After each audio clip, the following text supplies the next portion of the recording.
साल 1671। सोचिए, एक छोटा सा राज्य और सामने थी दुनिया की सबसे ताकतवर सल्तनत में से एक।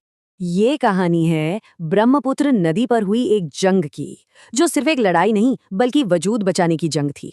कागज पर तो मुकाबला एक तरफा था, एक तरफ मुगलों की भारी भरकम फौज और दूसरी तरफ अहोम।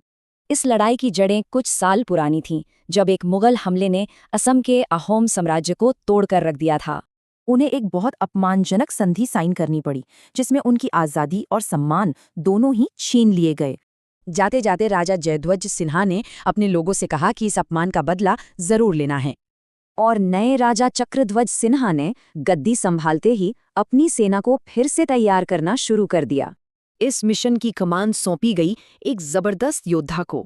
नाम था लचित बोरफुकन। लचित को पता था कि आमने सामने की जंग में जीतना नामुमकिन है, तो उन्होंने एक गजब का प्लान बनाया। प्लान था मुगलों को गुवाहाटी तक लाना और लड़ाई को जमीन की जगह ब्रह्मपुत्र नदी पर ले जाना। पर मुगलों की इतनी बड़ी फौज देखकर एक पल के लिए तो खुद लचित भी हैरान रह गए थे। असली जंग से पहले अलाबोई में अहोम के एक दाव ने मुगल कमांडर राम सिंह को बुरी तरह भड़का दिया, और गुस्से में उसने अपनी सबसे खतरनाक घुड़सवार सेना को जवाबी हमले के लिए भेज दिया। नतीजा बहुत भयानक था। एक ही दिन में 10,000 अहोम सैनिक मारे गए। अब बारी थी गुवाहाटी की आखिरी और निर्णायक जंग की। पर ठीक इसी वक्त लचित बोरफुकन बहुत बीमार थे।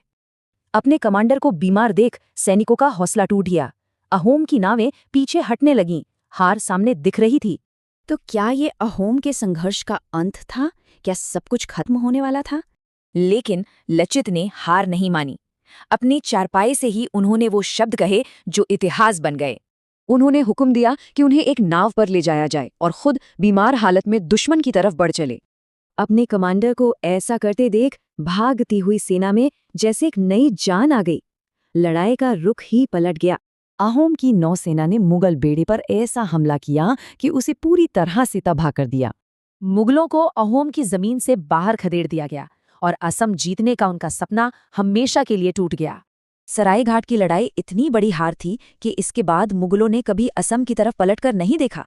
इस जीत के एक साल बाद लचित बोरफुकन तो नहीं रहे, पर उनका नाम हमेशा के लिए एक हीरो के तौर पर अमर हो गया। तो आखिर में एक सवाल, किसी भी जीत को यादगार क्या बनाता है?